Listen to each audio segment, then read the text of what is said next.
Y vamos a estudiar hoy eh, una palabra que hemos titulado separados para llevar fruto. Sí, separados para llevar fruto. Entonces hacemos una lectura y después oramos. Génesis capítulo 1, versículo 9. Vamos a leer juntos a la una, a las 2 y a las 3. Dijo también Dios: júntense las aguas que están debajo de los cielos en un lugar y descúbrase lo seco. Y fue así. Vamos a orar. Señor Dios Todopoderoso, te damos muchas gracias en esta bella mañana porque permites que los santos, justos, renacidos, se puedan reunir para recibir tu voluntad a través de tu palabra. Ayúdanos como iglesia a vivir más conforme a tu voluntad, agradándote en todo. Señor, oramos para que los hermanos que han crecido muy bien en la fe y están llevando mucho fruto, tú los guardes del maligno y les permitas perseverar firmes para poder seguir llevando más fruto. Oramos por los hermanos que están en una vida espiritual muy intermedia, que todavía no han crecido bien en la fe y todavía con muchas debilidades y luchas no tienen tan buena comunión y no tiene buena entrega para poder servirte a ti, para que tú les ayudes por medio de la palabra de hoy y la palabra que siempre escuchan a seguir creciendo en la fe y avanzar. Pero también oramos por los hermanos renacidos que por circunstancias de la vida han resbalado en este camino y no tienen ya comunión. Oramos para que tú los protejas donde esté, donde ellos se encuentren y que tú los guardes del castigo, sino que con prontitud puedan volver otra vez a la comunión de los santos antes de que pueda pasar algo en sus vidas. Ayúdalos, Señor amado, cuidándoles y trae a sus vidas, Señor, otra vez ese deseo para poder volver a ti. Te pedimos que los cuides del maligno y los guardes de la muerte, sino que con prontitud estén otra vez en comunión. Gracias Dios por la iglesia de San José. Gracias porque hoy tú vas a hablar a nuestras vidas y creemos fielmente que hoy vamos a aprender a vivir una vida cada mejor todavía, con mejor comunión delante de ti y haciendo más tu voluntad. En el nombre de Cristo Jesús. Amén y amén. Bien, mis hermanos, el mensaje lo vamos a titular Separados para llevar fruto. La separación es un regalo de Dios. La separación es algo sumamente vital e importante en la vida de un cristiano, en la vida de un justo. Pero la separación tiene que ir sí o sí acompañada de la unión. Bueno, pastor, ¿nos separamos o nos unimos? Las dos. Nos separamos del mundo para unirnos a la iglesia. Nosotros encontramos en Génesis capítulo 1 y en el versículo 9, dice la Biblia, dijo también Dios: júntense las aguas. Aquí está hablando del mar. Júntense las aguas que están debajo de los cielos en un lugar y descúbrase lo seco. Y fue así. La tierra con la tierra, el mar con el mar, se deben separar los dos. Entonces, de una manera alegórica, nosotros entendemos que el mar representa el mundo. En esta ocasión, la tierra va a representar la iglesia. La tierra nunca pudo llevar fruto mientras estaba junto con el mar. No se puede. Ese fruto no es benigno. Ese fruto no es real. Todo fruto que un cristiano justo renacido cree que esté dando, pero estando sumergido en el mundo, en las cosas de este mundo, en el mar, eso se desvanece. Eso no va a tener crecimiento. Por eso dice el versículo 10, y llamó Dios a lo seco tierra, y a la reunión de las aguas llamó mares. Y vio Dios que era bueno. ¿Qué fue lo que vio Dios que era bueno? La separación de la tierra del agua. ¿Por qué Dios vería que eso era bueno? ¿Qué sería lo que hizo pensar a Dios en su infinito poder? Mire, muy bueno que la tierra esté separada del mar. Está muy bueno. ¿Qué fue lo que él vio? El futuro. Ahora sí, la tierra puede llevar fruto. Dice el versículo 11. Después dijo Dios: produzca la tierra hierba verde, hierba que dé semilla, árbol de fruto que dé fruto según su género, que su semilla esté en él, sobre la tierra, y fue así. Lea conmigo, por favor, el versículo 12. ¿Cómo dice? Produjo pues la tierra hierba verde, hierba que da semilla según su naturaleza, y árbol que da fruto, cuya semilla está en él, según su género, y vio Dios que era bueno. ¿Cuándo la tierra llevó fruto? ¿Cuando estaba sumergida con el mar o cuando fue separada del mar? Yo pregunto, ¿cuándo llevó fruto? Cuando estaba separada. Ahí produjo la tierra. Por eso nosotros como justos, cuando recibimos el evangelio, la Biblia le llama eso en Colosenses capítulo 1, versos 5 y 6, y también en Filipenses capítulo 1, versos 5 y 6, le llama el día de la salvación. El día en que usted y yo recibimos la salvación, el perdón de nuestros pecados, la redención de nuestro espíritu, ese día Dios nos separó a nosotros. Eso significa santificar. La palabra santo es una palabra hebrea con C de casa, kadosh, que significa separado, consagrado. Eso significa. El día de nuestra salvación, nosotros fuimos separados completamente. Nuestro espíritu fue limpiado completamente. Esto para la salvación, pero ahora para nuestra comunión, relación, intimidad con Dios, nos corresponde a nosotros separarnos de las cosas de este mundo.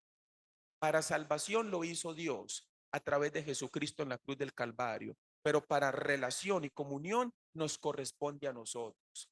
Yo pregunto en esta mañana, ¿cuántos justos quieren llevar mucho fruto?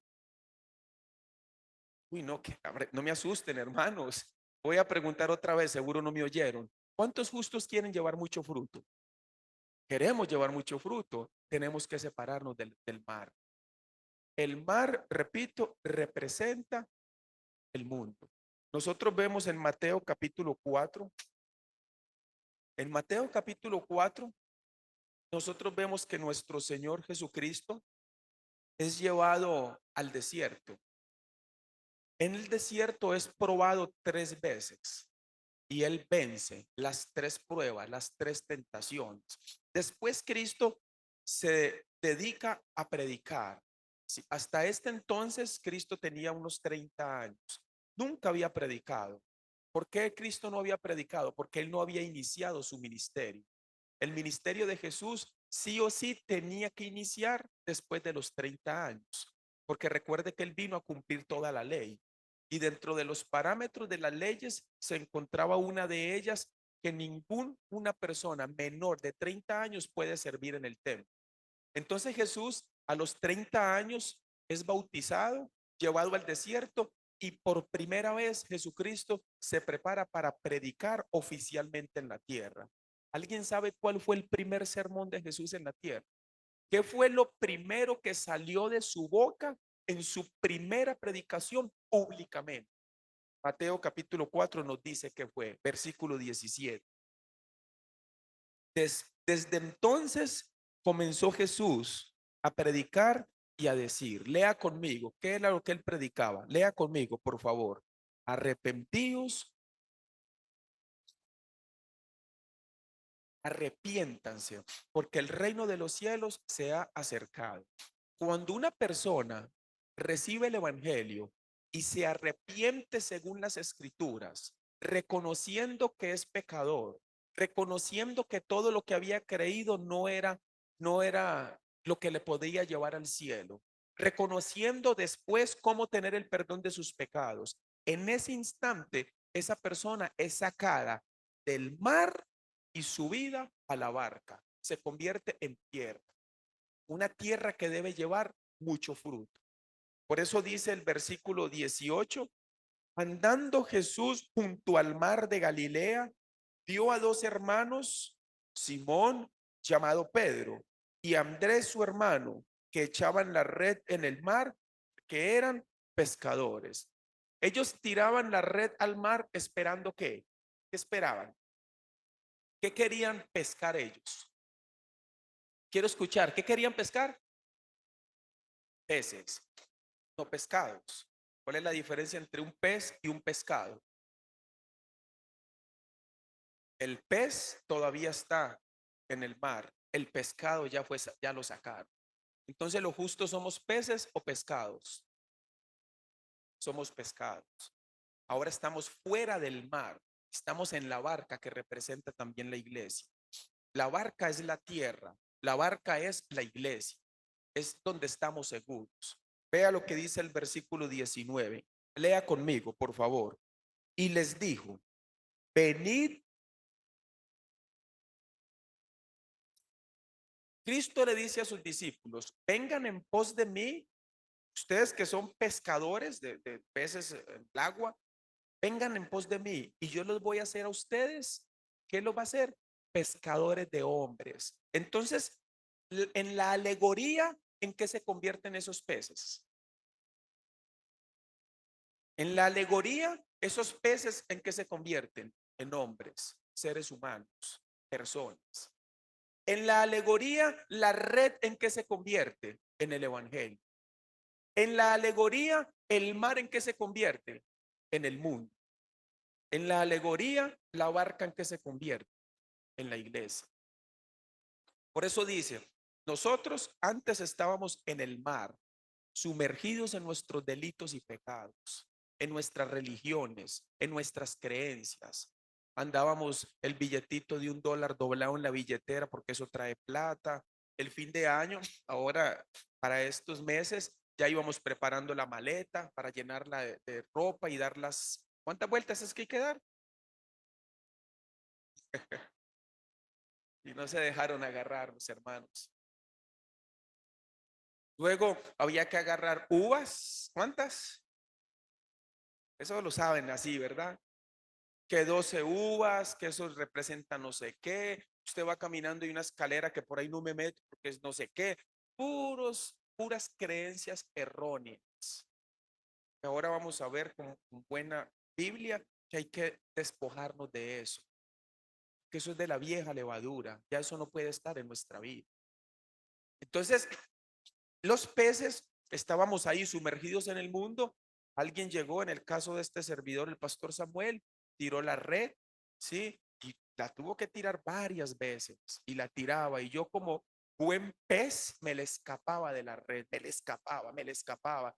Hasta que en una de esas, él con buena paciencia me agarró. ¿Qué representa entonces la red? El evangelio. Nosotros tenemos que estar continuamente tirando la red. De vez en cuando tiramos la red y sale vacío. ¿Sí o no? Hacemos un seminario, vamos a predicar a algún lugar y sale vacía la red, pero no nos volvemos y tiramos, pero de vez en cuando tiramos la red y parece que ahí estaban así todos esperando y sale la red llena así y tan felices la subimos a la barca, a la iglesia, pero resulta que de vez en cuando uno de esos no quedó bien en la red y brinca porque no recibió bien la salvación. Y está en la barca unos meses, está en la barca un año, y parece que sí, pero de repente salta y vuelve. Y cuando cae al agua, cuando un justo salta de la barca al agua, se está ahogando. No puede, no es capaz. Saca la cabecita un ratito y vuelve, saca la cabecita, no puede. Si se queda mucho, se ahoga.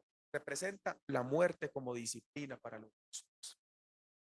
Mientras que de vez en cuando vemos que uno que estuvo un año y medio, salta y usted de repente lo ve y anda en una felicidad así.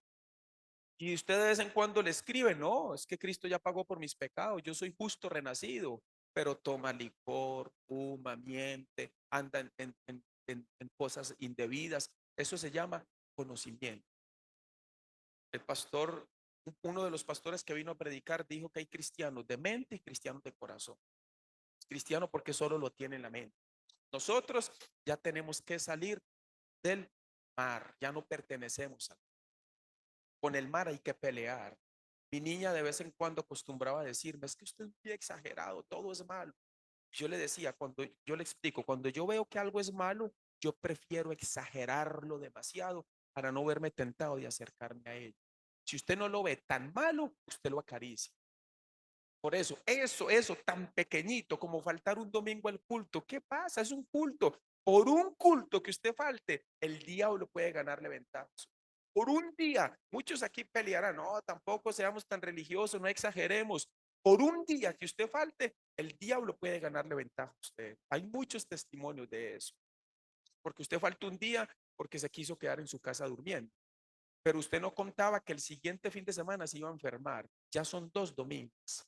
Y usted no contaba que la tercera semana le iban a hacer una invitación a la playa, pero con todo pago. Y usted que tiene como 2 años de no ir a la playa, ahorita ¿qué hago? Ya es el tercer domingo y usted no se percata que cayó en la trampa. Mejor no hubiera faltado por quedarse durmiendo. Por eso en este camino hay que ser muy exagerados. Es mejor ser demasiado exagerados para ver lo que es malo como mal, realmente como algo pésimo para nuestras vidas. Entonces nosotros vemos en el capítulo 14 de Mateo, por favor, capítulo 14 de Mateo, podemos observar aquí hay una historia donde Jesús manda a sus discípulos ir en la barca, que es la iglesia, cruzar a la otra ribera. Entonces Cristo los manda y él se queda orando. Pero luego viene una tormenta y empieza a golpear duro la barca. Y ellos muy angustiados dejan de remar, se asustan, la tormenta está golpeando muy fuerte la barca, el mar o el lugar donde ellos iban, se levantaron las olas, estaban muy fuertes y estaban tan angustiados, estaban tan agobiados, pero la Biblia dice que a la cuarta vigilia apareció Jesús. ¿Por qué a la cuarta vigilia? Si pasa de vez en cuando. Les recuerdo que la noche empieza a las 6 de la tarde y termina a las 6 de la mañana. Está dividida en 4 tandas. Ellos le llamaban vigilias. Son 4 tandas de 3 horas. 3, 6, 9, 12. Entonces, primera vigilia de 6 a 9. Segunda vigilia de 9 a 12. Tercera vigilia de 12 a 3. Cuarta vigilia. O sea, estaba la noche, ya estaban cansados, agotados, sin fuerza, y aparece Jesús en escena. Y dice el capítulo 14 y el verso 28. Entonces le respondió Pedro y dijo: Señor, si eres tú, manda que yo vaya a ti sobre las aguas. Pésima decisión la de Pedro. Antes exaltábamos, ¿verdad? Pedro, qué hombre de fe, pero mire cómo se mandó no, una pésima decisión. No era lo que Dios quería para él, pero él así lo pidió. Están así, ven, es un fantasma, porque acostumbraban los pescadores hasta la fecha, por lo menos en Colombia, los pescadores tienen siempre historias de fantasmas, de un perro echando candela por la boca, de un padre sin cabeza. Todo eso me lo contaba mi papá porque él es pescador. Entonces según él vio muchas cosas y ellos todavía con un poco de la vieja levadura, es un fantasma, es un fantasma. Y Jesús dice, no, no teman, soy yo. Y Pedro, ¿qué era más fácil decir? Señor, si eres tú, manda que se calmen las olas o el viento. O decir, si eres tú, manda que me camine sobre las aguas. ¿Qué era más fácil? ¿Usted qué hubiera pedido? Señor, si eres tú, que se calme la tormenta. Estoy asustado, Señor, pero no, él tenía que retar. Señor, si eres tú, manda que camine sobre las aguas. Y Jesús le dice, es lo que tú quieres. Eso sabe cómo se llama. Eh, Se le puede llamar eh, dentro de la iglesia, se le puede llamar la voluntad permisiva de Dios. O sea, no es su voluntad, pero Él lo permite. Pequeño paréntesis. Pueblo de Israel, primer libro de Samuel, capítulo 7. Queremos rey, queremos rey. Samuel, no, ya tienen rey, se llama Dios. No, pero queremos un rey como todas las naciones. Señor, va Samuel. Señor, dice el pueblo que quiere un rey. Pero ¿para qué? Si me tienen a mí, quieren un rey. Pero vaya, dígales que yo les voy a dar un rey. Pero ese rey les va a quitar sus mujeres, les va a diezmar su dinero, les van a tener que trabajar para él. Pues Samuel al pueblo dice el Señor que les va a dar un rey, pero piensen, le va a quitar sus mujeres, los hombres más fuertes van a tener que servirle a él, el dinero, les va a diezmar todo. ¿Qué dijo el pueblo? Queremos rey, queremos rey. Tuvieron su rey. ¿Era la voluntad de Dios que tuvieran un rey, sí o no? No, pero él se los permitió. Por eso hay que tener mucho cuidado con la voluntad permisiva de Dios. Como también en el capítulo 38 de Isaías, la historia de aquel rey llamado Ezequías. ¿Cuál era la voluntad de Dios? Ordena tu casa porque ya es tiempo que vengas conmigo. ¿Pero por qué, Señor? Bueno, te voy a añadir 15 años más. ¿Para qué? 15 años para que se llenara de orgullo. 15 años para tener un hijo que llamó Manasés, que fue el rey que más años gobernó el pueblo, 55 años. Y fue el rey, según los historiadores, el rey más perverso y pagano que tuvo la nación de Israel. Mejor si hubiera ido con Dios, hubiera saltado todo eso que él vivió. Por eso, Pedro dice, Señor, si eres tú, manda que me baje de la iglesia y que camine sobre el mar, sin la iglesia, solito. Si me voy a ir a predicar, aquí no dejan a uno hacer, me voy a predicar solo, eso no va a fluir, eso no va a caminar bien. Pastor Juan Rí contó hace unas semanas atrás, dijo una frase que a mí me llamó mucho la atención, la tuve que devolver como 4 veces para entender lo que decía el traductor. Dijo que un pastor en la iglesia de Corea estaba como recibiendo muy poco dinero y dijo, no, no, yo ya no quiero estar aquí, voy a hacer de una propia iglesia. Entonces él dijo, yo prefiero ser cabeza de gallina que nalga de vaca. ¿Qué? Suave, lo devolví. Yo quiero ser cabeza de gallina que nalga, no, no entendí. Como que entendí un poquito el principio, pero ese pastor se fue, hizo una iglesia como con 80, 100 personas, pero ¿qué pasó? Se derrumbó todo. Se separó de la iglesia, caminó solo, solo no se fue. Entonces yo en la reunión de Liberia con los pastores les dije, pastores amados, tengo una pregunta teológica muy profunda. ¿Me pueden explicar qué significa cabeza de gallina y la cuestión de la vaca? Entonces ellos se reían, pero no, ya luego me explicaron. En Corea parece que las gallinas es un animal de precio menor o no tan, es un animal pues así que la gente se asombre, la vaca sí. Entonces el pastor dijo, aunque sea una gallina, pero soy cabeza, quiero mandar. En cambio, soy parte de la vaca, que es algo muy bueno, pero en la parte de atrás, no, yo quiero es mandar. Entonces, ahí entra el orgullo y el ego. No quiero ser sometido, no quiero ser sujeto. Entonces, los pastores y la iglesia van caminando hacia un lado y usted va con su mente y corazón caminando hacia otro. No me parece. ¿Cómo que ahorita seminario por video? No, no, no, no. Yo lo que quiero es aquí, que venga aquí, que no sé qué. Si no debemos trabajar. Pedro dice, Señor, si eres tú, manda que camine sobre las aguas. Jesús le dice, yo no quiero que te salgas de la iglesia, pero estás retando, camina. Y entonces Pedro salió de la barca. Pésimo, sí, sí, pésimo. Todo justo renacido que salga de la barca puede dar unos pasitos, pero créame que se va a empezar a hundir. No va a poder solo, no puede. Para eso Dios dejó la iglesia. Sin la iglesia nosotros estamos fritos. Necesitamos la iglesia. Entonces dice el versículo 29, y él dijo, ven. Y descendiendo Pedro de la barca, andaba sobre las aguas para ir a Jesús. Pero al ver el fuerte viento tuvo miedo y comenzando a hundirse dio voces diciendo, es lo único que hay que rescatarle a Pedro en esta historia. Señor, sálvame, que no se dejó consumir totalmente, sino que rápido accionó y dijo, Señor, sálvame. Así, si algún hermano en esta mañana aquí o de los que ven por internet se encuentra saliéndose de la barca, la manera de volver otra vez es clamando a Dios. Por eso dice la Biblia en Primera de Juan capítulo 3 verso 5 que él apareció para quitar el pecado de nosotros y no hay pecado en él. Así dice el 5. Y luego el 6 dice, y todo aquel que permanece en él no peca. ¿Cómo es el secreto para no pecar? Hay que permanecer en él. ¿Y cómo se permanece en él? En la iglesia, con la palabra, con la oración, pero en la iglesia. Primera de Juan capítulo 3 versículo 3 y todo aquel que tiene esta esperanza en él se purifica a sí mismo, se limpia de las cosas de este mundo. Pero ¿qué pasa si, como dice el 3, no nos estamos purificando? ¿Y qué pasa si, como dice el 6, pecamos?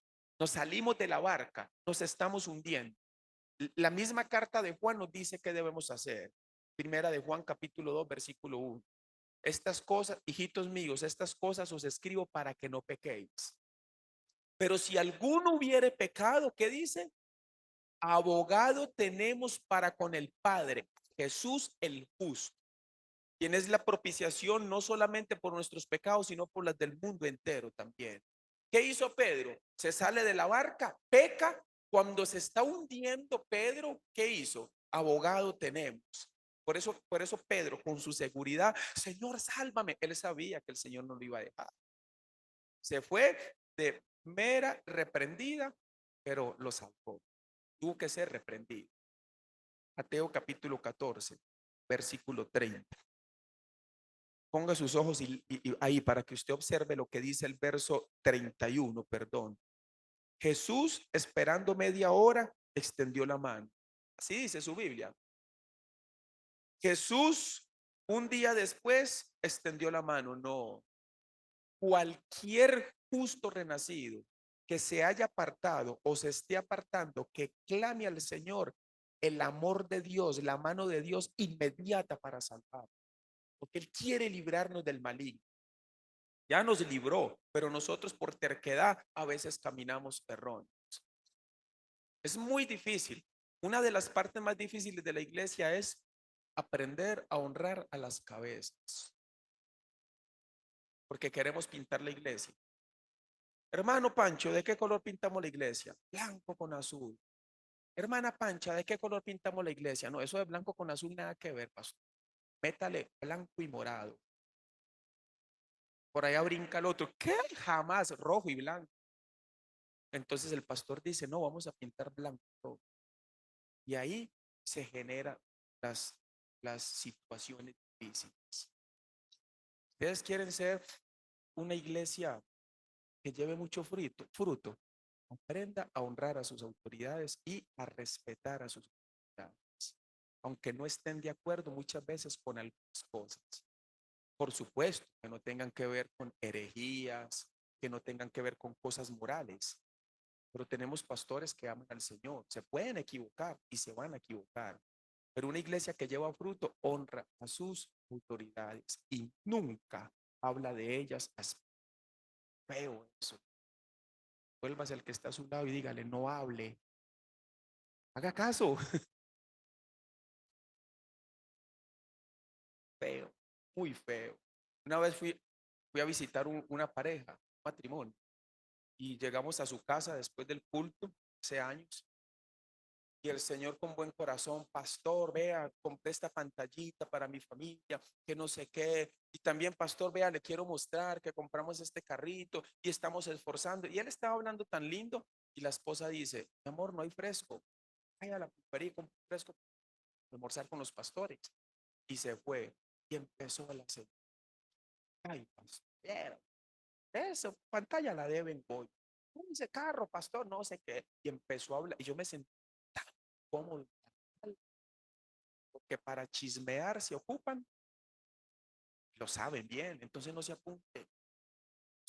Mire que fulano de tal, mire que a veces dicen cosas que tienen razón, pero con sabiduría, sí, pero vaya, es que no se puede, pues entonces no lo hago. Preséntelo a Dios. Para eso tenemos un Dios que cuida su iglesia. Para eso tenemos un Dios que, mire, cuando yo era pecador, siempre aprendí a respetar mis autoridades. Una vez me pusieron que es que un pastor de matrimonios, pero ese señor no sabía nada, de nada, o sea, no sabía la vida, no sabía, pero lo pusieron de pastor de matrimonios. Yo siempre pensaba en él se apoyaba mucho en mí hace muchos años. Y un día pasaron los años y él me dijo a mí, mire hermano, yo sé que usted tiene un conocimiento de la Biblia, por lo menos mayor que el mío, él lo reconoció. Pero yo le quiero honrar algo a usted, que usted siempre respetó mi lugar. Ahora, ¿cuánto más en la iglesia usted renacido? Cuando vienen nombramientos, usted no va a estar de acuerdo en algunas cosas, pero usted con buen corazón ora a Dios, porque el dueño de la iglesia es Dios. Él cuida su iglesia, él ministra su iglesia, él protege. Nosotros somos su tesoro en la tierra. ¿Qué le hace pensar a usted que alguien va a llegar a hacer lo que quiera con nosotros? Podrá hacerlo unos días, pero Dios guarda su iglesia. Él cuida de nosotros. Y cuánto más nosotros cuando podemos ver que tenemos pastores de buen testimonio que han caminado con fuerza, con amor y con entrega a la congregación. Se van a equivocar. ¿Sabían eso? ¿Sabían que se van a equivocar? Sí, nos equivocamos. De vez en cuando y a veces muy seguido nos equivocamos. Pedro, Cristo dice el verso 31, al momento Jesús, extendiendo la mano, asió de él y le dijo, hombre de poca fe. Yo no sé cómo yo antes, viendo que Jesús le dice hombre de poca fe, yo decía que Pedro era un hombre de mucha fe ahí en ese pasaje. Qué fe la de Pedro, caminó 2 pasitos, pero algo es algo. ¿Cuántos de ustedes se atreverían a caminar? Bueno, yo camino todos los días sobre el mar en la barca. Todos los días estoy sobre el mar. Pero ¿cómo? Como Dios mandó, no como yo quiero, no con mis fuerzas, no con mi conocimiento, no con mi entendimiento, en la barca. Bien montadito en la barca, vamos caminando, caminando y caminamos sobre el mar. Eso se llama fe. La fe está estar dentro de la barca. Fuera no se llama fe. Es una hazaña que no se la deseo a nadie. No es bueno caminar fuera de la barca. Hombre de poca fe, ¿por qué dudaste? Y cuando ellos subieron en la barca, se calmó el viento. Entonces los que estaban en la barca vinieron y le adoraron, diciendo, verdaderamente eres el Hijo de Dios. Entonces, recapitulemos. La Biblia dice que Dios separó la tierra del mar. ¿Qué representa el mar? El mundo. ¿Qué representa la tierra? La iglesia, nosotros. Mientras la tierra y el mar estaban revueltas, no había fruto. No se podía. No hay manera que se pueda llevar fruto. Pero cuando Dios separa la tierra del mar, entonces, ¿qué sucedió? Vino fruto. Ahora, ¿cuál es el fruto principal de nosotros? Santificarnos para Dios. Dejar las cosas de este mundo. Por eso la palabra de hoy se titula separados para llevar fruto. ¿De qué tenemos que separarnos nosotros, mis amados hermanos? Veamos a partir de este momento de qué debemos separarnos. Vamos a ir a Mateo capítulo 16. Mateo capítulo 16. ¿Lo tienen? Versículo 5. Llegando sus discípulos al otro lado, se habían olvidado de traer pan. Los discípulos van camino van en la caminata y, ay, no trajimos pan, dicen. Y ahora, cuando ellos están ahí disputando que no habían traído pan, Jesús les dice algo. Verso 6. Y Jesús les dijo, mirad, guardaos de la levadura de los fariseos y de los saduceos. Entonces los discípulos dicen, no trajimos pan. Jesús nos dice que nos guardemos de la levadura. ¿Sí? La levadura es un polvo que se le echa a la masa, se revuelve y ese polvo tiene 2 efectos. El primero es que ayuda a crecer, ¿sí? Para que el pan crezca. Y el segundo es que fermenta muy rápido, es decir, pudre la comida más rápido. Entonces ellos dicen, no trajimos pan. El Señor nos dice que nos guardemos de la levadura de los fariseos y de los saduceos. Sí, nos está diciendo que no compremos pan en las pulperías de los fariseos y de los saduceos. Ellos lo entienden así. Pero Jesús no estaba hablando de la levadura como el polvo para echarle al pan, sino como otra cosa. Veámoslo. Verso 6. Y Jesús les dijo, mirad, guardaos de la levadura de los fariseos y de los saduceos. Ellos pensaban dentro de sí diciendo, esto dice porque no trajimos pan. Ah, no trajimos pan, nos está regañando, pero ahorita que compremos pan ya sabemos que es sin levadura. Pero Jesús no estaba hablando de pan. Para este entonces Jesús había alimentado ya 9,000 hombres sin contar mujeres y niños. Es decir, ya habían ellos pasado por 2 ocasiones donde no había pan. Y Jesús les dijo, tráigame el poquito que hay. Y en la primera alimentó 5,000 sin contar mujeres y niños. En la segunda alimentó 4,000 sin contar mujeres y niños. Y en la tercera, los discípulos todavía piensan que Jesús está preocupado por el pan. Por eso Jesús les da una pequeña reprensión. Verso 8. Y entendiéndolo Jesús les dijo, ¿por qué pensáis dentro de vosotros, hombres de poca fe, que no tenéis pan? Yo no estoy hablando de pan, dice Jesús. ¿No entendéis aún ni os acordáis de los 5 panes entre 5.000 hombres? ¿Y cuántas cestas ustedes recogieron? Ni de los 7 panes entre 4.000. ¿Y cuántas cestas ustedes recogieron? ¿Cómo es que no entendéis que no fue por el pan que os dije que os guardéis de la levadura de los fariseos y de los saduceos? Lea conmigo el 2. Leemos juntos. ¿Cómo dice? Entonces entendieron que no les había dicho que se guardasen de la levadura del pan, sino de la doctrina de los fariseos y de los saduceos. Entonces aquí hay una figura. La levadura es un polvo, ¿sí? Como mi Biblia. Supongamos que mi Biblia fuera la masa. Entonces, yo agarro el polvo, le echo a la masa y empiezo a mezclar para que la levadura alcance toda la masa. Jesús está poniendo el ejemplo que la masa somos nosotros. Somos la barca, somos la tierra, ahora somos la masa. Y la levadura, doctrinas falsas. Doctrinas, entiéndase, enseñanzas. Enseñanzas falsas que pueden llegar a entrar a la iglesia y contaminar la iglesia. Como en Corea contó el pastor Juan Rí. Un pastor no estaba contento siendo la parte de atrás de la vaca. Él quería ser cabeza. Dejó meter eso a su corazón y lo compartió con un hermano. Y ese hermano como que dijo, sí, podemos hacer una iglesia, 2, 3 y así 100 personas. ¿Qué hizo? Leudó, contaminó, metió algo falso y sacó 100 personas de la iglesia. El diablo sabe que no puede tocar la salvación de los justos, pero sí puede buscar dañar su vida cristiana. ¿Cómo lo va a hacer? Con enseñanzas falsas y con pecado. Entonces, déjeme mencionarle los 5 tipos de levadura para los que toman nota y vamos a tratar de estudiar una por una hasta donde podamos.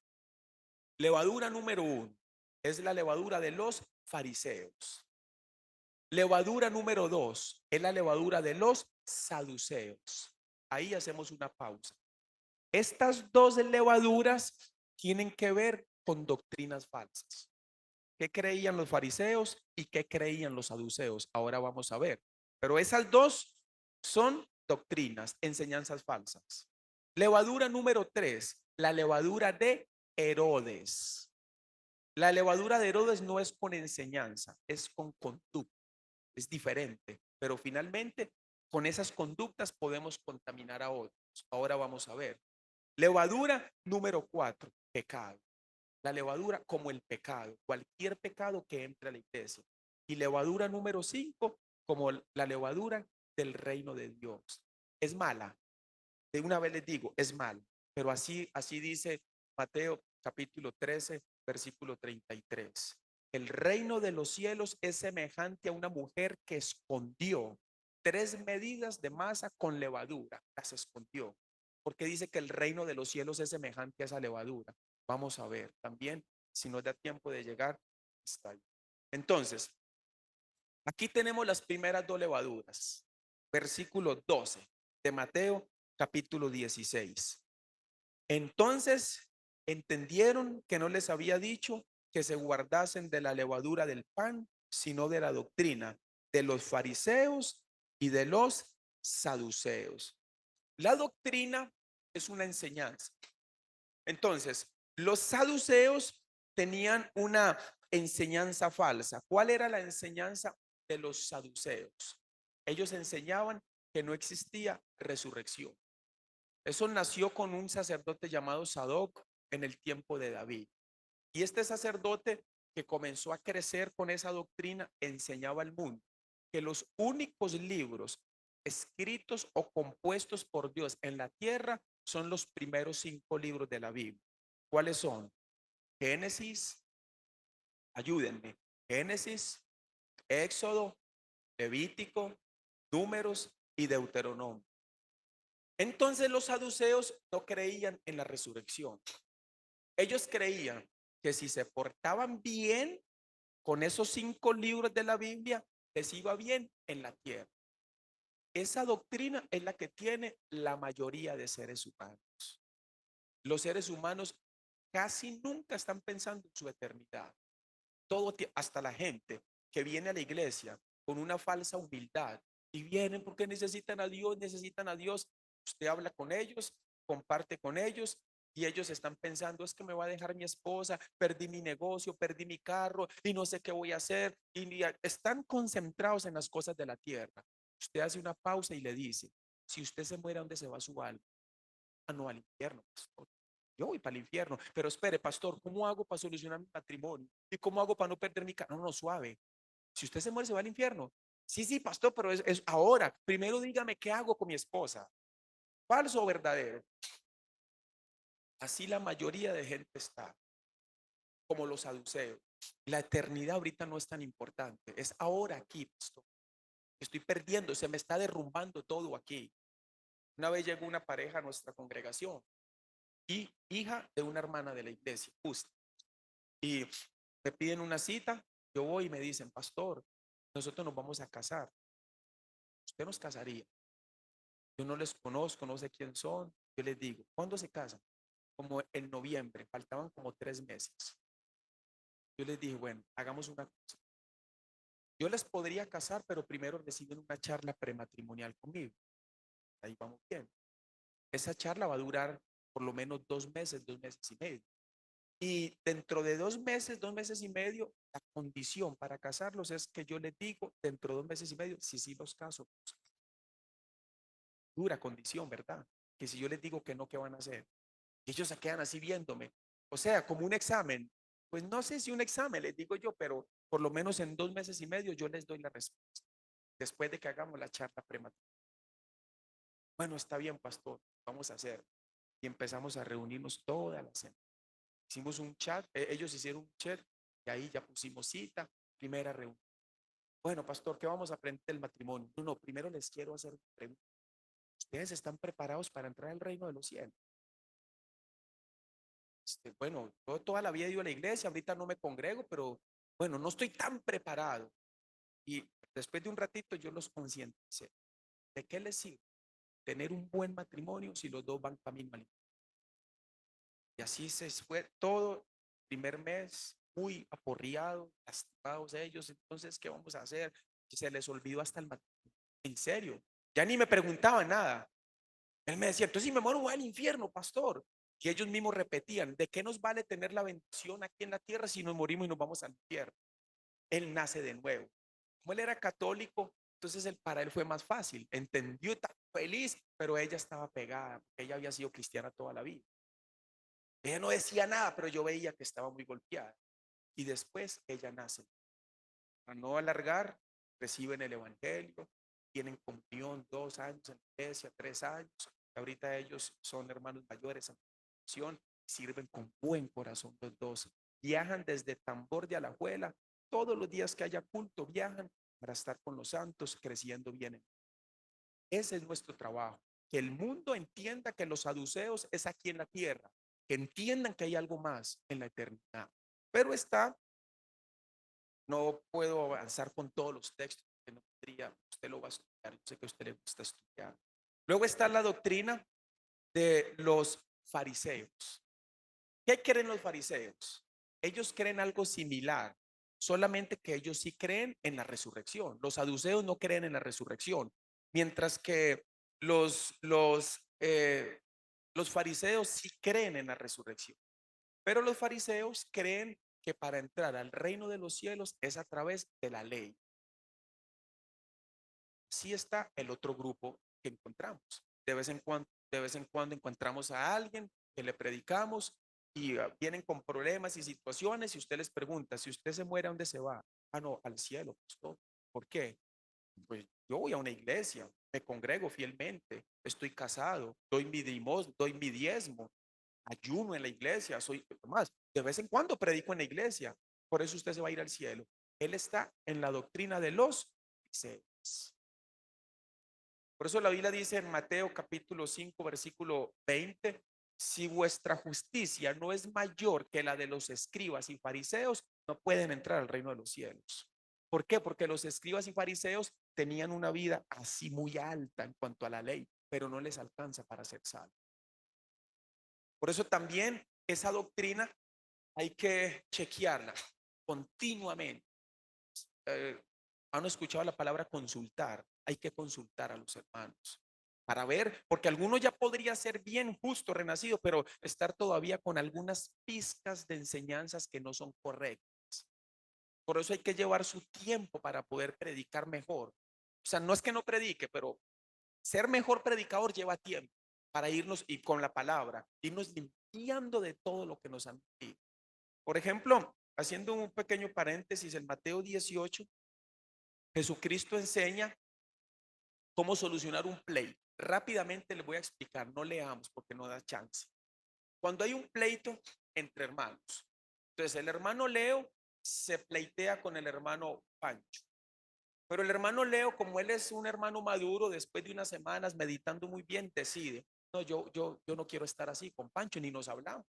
Entonces, el primer paso, eso está en Mateo 18 del 15 al 22, para que lo anote nada más.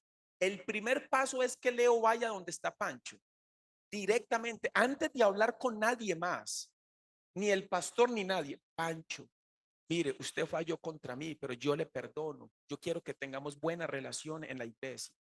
Pero Pancho se queda viendo, le dice, sí, está bien, pero sigue enojado. Segundo paso, hermano Iván, sí, venga, por favor, acompáñeme. Y con su esposita, séame testigo. Va Leo con sus dos testigos, hermano Pancho, es que yo no traigo dos testigos. Usted me falló, pero yo le perdono. Quiero que la relación esté bien.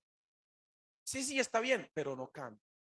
Tercer paso, ¿qué debo hacer? Ahora sí voy a los ancianos de la iglesia, a los pastores. Y si no se arrepiente Pancho, la Biblia, Cristo termina diciendo, entonces téngalo como un gentil. Ese no se quiere arrepentir, le están dando la oportunidad y no quiere. Cuando Jesús está en esa situación, Pedro le nace una pregunta, pero vea cómo saca la vieja levadura. Versículo 10, capítulo 18, versículo 21. ¿Lo tienen? Sale la vieja levadura. Entonces se le acercó Pedro y le dijo, Señor, ¿cuántas veces perdonaré a mi hermano que peque contra mí? ¿Qué dice? Hasta 7. ¿De dónde sacó Pedro que había que perdonar hasta 7? Enseñanza falsa. Mi tío, que me ayudó en la crianza mía, cuando yo estaba pequeñito, él tenía una enseñanza, un refrán. Él decía, la primera se perdona, la segunda se castiga y la tercera va para el Cauca. Cauca es un río en donde las personas acostumbraban tirar gente que les quitaban la vida. Pero la expresión quería decir que ya no hay perdón. A la tercera ya se toman decisiones que no hay perdón. Y yo crecí con ese pensamiento. La primera se perdona. No, no voy a decir, están apuntando algunos. No, no apunten eso. Eso es vieja levadura. Pastor, ¿cuál es la tercera? No, no. La primera se perdona, la segunda se castiga y la tercera va para el Cauca. O sea, ya no hay perdón. Pedro tenía su propia enseñanza, porque en el contexto ellos acostumbraban a enseñar así, que a una persona se le perdonaba 7 faltas, la octava ya no se le perdonaba. Entonces Pedro quiere meter esa doctrina a su gremio y enseñar que 7, ya 8 es demasiado. Y Jesús le da una respuesta magistral, lo limpia, le quita esa enseñanza y le pone la correcta. Verso 22, lea conmigo, por favor. Jesús le dijo, no te digo hasta 7, sino aún hasta 70 veces 7. ¿Cuánto es eso? 7 por 7, póngale un 0. ¿Cuánto da? Si usted perdona 490 veces, mi hermano, perdona las veces que sea. Entonces no se vale que usted como justo renacido no se hable con alguien aquí. Suave, pastor, es que usted no sabe lo que me hicieron y me interesa saberlo. Perdone. Tiene que perdonar. pastor, que me debe un dinero. Bueno, trátelo entonces ya con un testigo, dos testigos, con los pastores, para que los pastores sepan que hay un hermano que te debe un dinero, no te quiere pagar, pero para que estén enterados porque no es buen testimonio. Pero no puede estar así con ese pleito. No es bueno eso para la iglesia. Si usted quiere llevar fruto, tiene que ser noble.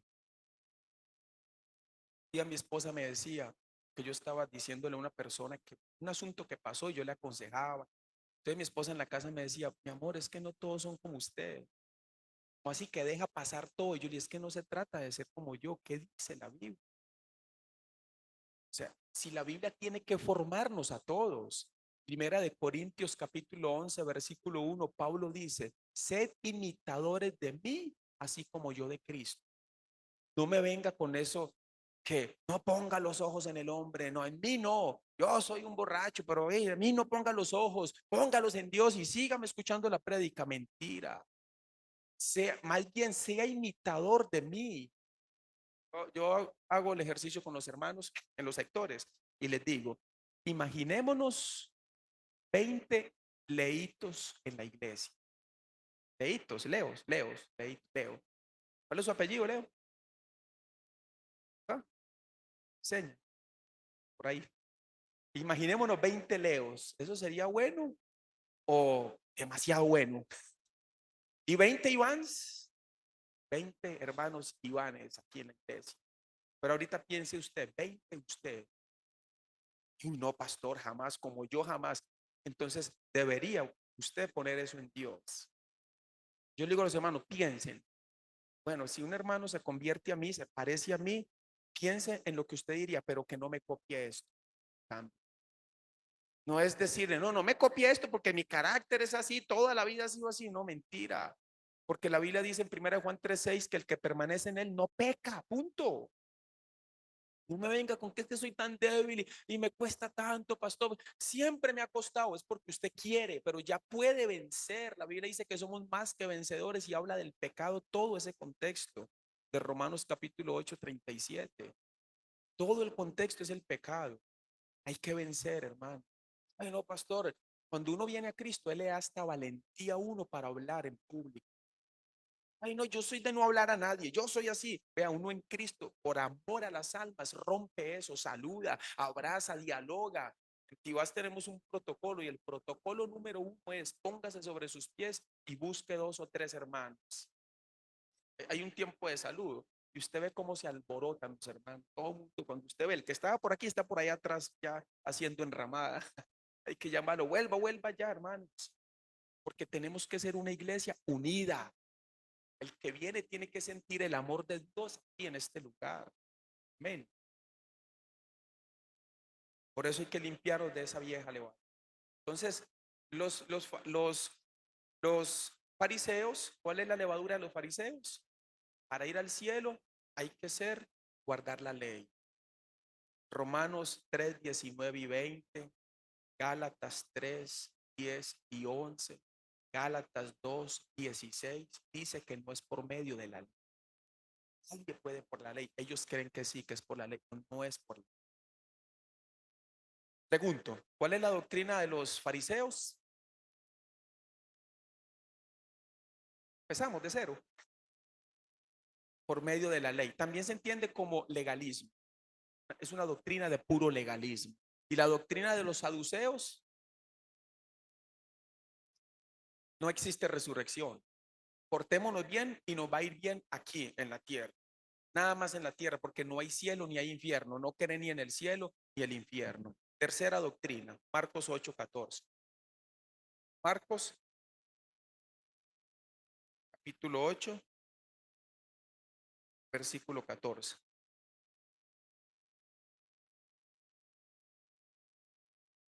Mm, Disculpe, hermanos, que se me olvidó fijarme en la hora. ¿Alguien podría recordar a qué hora tengo que terminar? Termino a las 2:05. Me queda un minuto. Ah, no, yo sé qué hora es, pero a qué hora se inicia se me olvidó fijarme. ¿Cuánto me queda? ¿Alguien sabe cuánto me queda? Sí,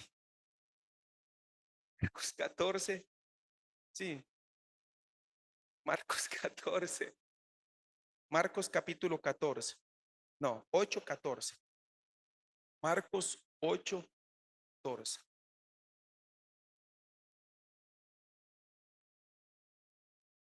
Habían olvidado de traer pan y no tenían sino un pan consigo en la barca. Y él les mandó diciendo, ¿qué les dijo? Mirad, guardaos de la levadura de los fariseos y de la levadura de Herodes. Entonces, aquí no es tan dado la levadura de Herodes a una enseñanza verbal, sino a una práctica. Guárdense de la vida que lleva Herodes. ¿Cómo era la vida de Herodes? Número uno, era un hombre moralmente perverso. ¿Cómo era su mujer? Su mujer era la esposa de su hermano menor y no le importaba. Se la quitó a la esposa de su hermano menor. ¿Cómo era la vida de Herodes? Parece que tenía un problemita con la pedofilia. Le gustaba que las jovencitas le hicieran sus bailes, como Salomé. Entonces, ¿cómo era la vida de Herodes? Sin Dios. También hay personas en el mundo que así viven, no tienen temor de nada, pero lamentablemente y dolorosamente es cuando alguno se camufla dentro de la iglesia así, con problemas que tienen una mujer, pero que también tienen otra, y así, pero son justos, ¿no? Ya yo recibí el evangelio, soy perdonado, con problemas muy serios, contados a todo lo que tiene que ver con la inmoralidad sexual. Nosotros como justos debemos ser moralmente santos. Pastor, es que, hermano, cansa. Es que usted sabe que nosotros los hombres con la debilidad de las mujeres, en un momentico, momentico. Por eso es que usted es tan vencido, porque como usted tiene esa debilidad, no meta a los demás hermanos, porque habemos hermanos que hemos podido vencer por la gracia y la fe en Jesucristo. Sí se puede vencer. Que usted no esté venciendo no significa que todos los hermanos en la iglesia estén igual. Sí se puede vencer, hermano. La Biblia dice que sí, se los prometo. Usted tiene que creerlo y vivir así con esa fe para tratar a su esposa honrada, honrosamente. Que su lecho, dice Romanos capítulo 13, versículo 4, que nuestro lecho sea honroso, sin mancha nuestro lecho, con buen corazón. Qué triste, hermano. Usted debe vencer cuando usted va en la calle y ve muchacha, venza porque es para Cristo. Usted va solo, pero va para Cristo, no como los caballos que les ponen una cosa que les ponen para tapar los ojos. Se imagina que tiene una cosa esa y no voy a ver, voy a guardar mi mente para Dios. Muy feo, hermano, que usted con su esposa o yo le digo a los hermanos de Tibás, hablamos de hablamos un tema que se habla entre lo bueno y lo mejor. Yo les decía a ellos, es bueno venir a la iglesia, pero es mejor vivir santo para Dios, mucho mejor. El testimonio para los hijos, para los jóvenes, cómo observamos, cómo nos miramos los unos a los otros con buenos ojitos. Job, capítulo 31 verso 1, Job dijo, hice pacto con mis ojos. Job, un hombre tan santo, un hombre tan puro, dice, hice pacto con mis ojos. ¿Cómo había de ver a una mujer virgen? ¿Para qué hizo ese pacto? Para no pecar contra Dios con sus ojos. Y si no es virgen, si alguno podría decir, ah, bueno, pastor, son las señoritas. Pues dice Mateo capítulo 5, verso 27 y 28, oíste que fue dicho, no cometerás adulterio. Yo os digo que cualquiera que mira otra vez aparece en los ojos a una mujer para codiciarla, ya pecó con ella. También va para las mujeres. Debemos ser moralmente santos, dejando toda la inmundicia de Herodes. No quiero esa levadura en mi vida. Como que eso de pornografía, de nada, no quiero nada, no compre la teja. Todavía existe la teja, no la compre. Es que el cusigrama, pastor, que está en el centro, pues saque el cusigrama y devuelva la teja. Mejor tener una vida santa, piadosa, temerosa a Dios. Sepárese ya de las aguas, hermano. No, ya no juguetee más, sepárese completamente y sírvale a Dios con corazón puro. Vea, usted va a llevar fruto que no lo para nadie, hermano. Que la Biblia dice en San Juan capítulo 15, versículo 1, 2 y 3. que el que se limpia, mi Padre lo limpia más para que lleve. Lo limpia más, mi Padre nos va a dar la fuerza para vencer cualquier cosa, hermanos. Se lo digo con buen corazón, se lo digo real. Sí se puede vencer cualquier cosa. Lo que sea, usted lo puede vencer con buen corazón con la iglesia, pero si usted es que es tan difícil, es que no puedo, pastor, es que, y todas las excusas que las personas hagan. Y un hermano me dijo, pastor, es que con mi esposa casi no puedo tener intimidad, por eso me cuesta. Y yo le dije, ¿y si su esposa un día no está? O su esposa nunca más puede volver a tener intimidad con usted, ¿qué va a hacer entonces? Nada, ¿qué va a hacer? Someterse a Dios. Con buen corazón debe someterse a Dios. Amén. Vuélvase al que está a su lado y dígale, sométase. Pero no los veo obedeciendo. La doctrina de Herodes es comparada en Lucas 13, 31 y 32 como la doctrina de una zorra. ¿Saben qué es una zorra? Un animal astuto para meterse. Así, esa doctrina quiere meterse a la iglesia. No la podemos dejar. Límpiese de esa vieja levadura. Número 4, primera de Corintios 5. La levadura como pecado. Ella va a simplificar todo lo que hemos visto en el capítulo 5 de Primera de Corintios. Primera de Corintios capítulo 5. El contexto es de un joven justo, al parecer, que cometió un acto de fornicación con su madrastra. Entonces Pablo dice en cuanto a esa situación que hay que separar al hermano. Sepárenlo. Sí. Entréguenlo a Satanás para la destrucción de su cuerpo. Pero Pablo añade algo más. Verso 5. Primera de Corintios 5:5. Ese joven sea entregado a Satanás para destrucción de la carne, a fin de que el espíritu sea salvo el día del Señor Jesús. 6. No es buena vuestra jactancia. ¿No sabéis que un poco de levadura leuda la masa? Aquí levadura era la fornicación de ese joven. Ese pequeño acto de fornicación va a leudar toda la masa. La va a leudar. Verso 7. Limpiaos pues de la vieja levadura, para que seáis nueva masa, sin levadura como sois, porque nuestra Pascua, que es Cristo, ya fue sacrificada por nosotros. Cristo hizo la obra para la salvación, pero a nosotros nos toca limpiarnos para esa buena vida cristiana con Dios por Dios. Ese acto de fornicación, límpiense. No está bien que ustedes estén en un acto así y quiten a esa persona. Deben quitarlo mejor. Es muy triste cuando en las iglesias suceden esas cosas. Que sí o sí hay que apartar a la persona. Es doloroso cuando un hermano hay que quitarlo de la comunidad, pero hay que hacerlo para limpiar. Entonces aquí la levadura es como pecado.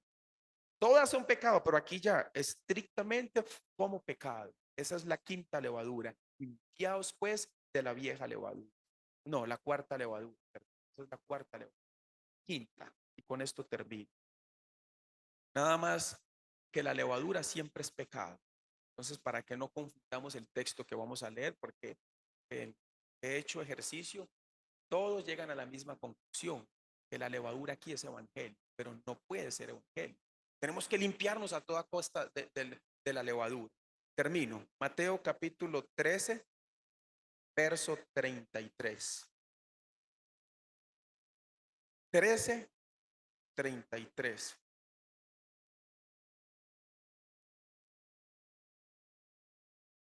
¿Lo tienen mis hermanos? ¿Lo lee conmigo? Sí. Mateo 13, 33. Otra parábola les dijo: el reino de los cielos es semejante a la levadura que tomó una mujer y escondió en 3 medidas de harina hasta que todo fue leudado. Entonces, uno se podría poner a pensar, ah, sí, la levadura leuda. Entonces es como el evangelio. El evangelio llega a una persona y luego llega a la familia y puede llegar a muchos y hasta el vecindario. podría sonar bonito así, pero no es mala, no se puede tomar esta escritura. La levadura es mala. ¿Qué es levadura? Pecado. ¿Qué es levadura? Doctrinas falsas. ¿Qué es levadura? Conductas perversas. La levadura no puede ser algo bueno. Entonces aquí, por eso entendamos, dice, otra parábola les dijo, el reino de los cielos es semejante. ¿Dónde se puede haber un poco de confusión? ¿En el reino de los cielos hay pecado? ¿Sí o no? Oh, no puede haber pecado en el reino de los cielos, pero hay un asunto. Que aquí está hablando del reino de los cielos en la tierra. ¿Dónde está el reino de los cielos en la tierra? En la iglesia. El reino de los cielos, dice Cristo, escuchen, el reino de los cielos es semejante, vea cómo dice, a la levadura que tomó una mujer y la escondió. ¿Por qué la escondió? ¿El evangelio se tiene que esconder o se tiene que publicar? Voy a preguntar, ¿se publica o se esconde el evangelio? Se publica. Porque ella lo escondió, porque era pecado. El reino de los cielos es semejante a una mujer que se ocultó y tomó esa levadura y la metió. ¿Y qué logró? ¿Qué logró esa mujer? Fermentar una iglesia, porque no se cortó. Como les puse el ejemplo del pastor en Corea, no fue uno, fueron varios. Y no fue en 20, 30, fueron más de 100 personas que se llevaban. ¿Cómo pasó eso? Un día uno entró con una levadura extraña, la empezó a meter, y como no pudimos captar a tiempo, leudó 30, 40, 50 personas. Y ahora tenemos un grupo de 50 personas leudadas, justas algunas de ellas, pero leudadas. Porque el reino de los cielos puede llegar a ser leudado si la iglesia no se pone las pilas a guardarse para Dios. Por eso dice, esta mujer tomó esa medida y escondió en 3 tinajas de harina hasta que todo fue leudado. Eso nunca va a pasar en San José, ni en Tibá, ni en ninguna iglesia. Tenemos que orar por la protección de la iglesia. Por eso es tan importante nosotros discernir y aprender que hay levaduras que yo necesito limpiarme de ellas. Por ejemplo, antes nos enseñaban que hay que ungir con aceite. Eso no es bíblico. O sea, no al menos de la manera que nos enseñaron. El aceite no es para consagrar en este tiempo. Ahora el aceite, el Espíritu de Dios ya nos consagró a nosotros, como la levadura de pedir perdón. Ya nosotros no pedimos perdón porque ya fuimos perdonados. O como la levadura de te cubro con la sangre de Cristo, hijo mío, para que te vaya bien. Eso es vieja levadura, hay que quitar eso de nuestro vocabulario. O como Cristo que me fortalece, sin conocer el contexto de ese pasaje. Ahí todo no es todo. O sea, tengo 2 mujeres y otros hijos, vendo droga y voy a comprar una casa porque todo lo puedo en Cristo que me fortalecen. Así, no, no. Ese todo no es todo. La oración de fe, vieja levadura, ¿sí? La creación gime y clama. ¿Han escuchado que los árboles gimen y claman? Porque la Biblia dice en Romanos 8, 18 en adelante, creo, que la creación gime, pero la creación no está hablando. Hay que entender bien esa escritura. También hablar en lenguas, o después de la muerte no hay nada, o la muerte uno se queda dormido. Así que hay que tener mucho cuidado. Por eso cada uno discernir qué levadura ha permitido entrar en su vida. Y dice Primera de Corintios 5:7, limpiado pues de la vieja levadura. Tenemos que limpiar. Amén. Para terminar, diga al que está a su lado, límpiese. Algunos limpiándose así la cara. No, no. Tiendan limpiarnos de la vieja levadura. ¿Sí? Vamos a orar, hermanos. Señor, te damos muchas gracias en esta mañana por tanto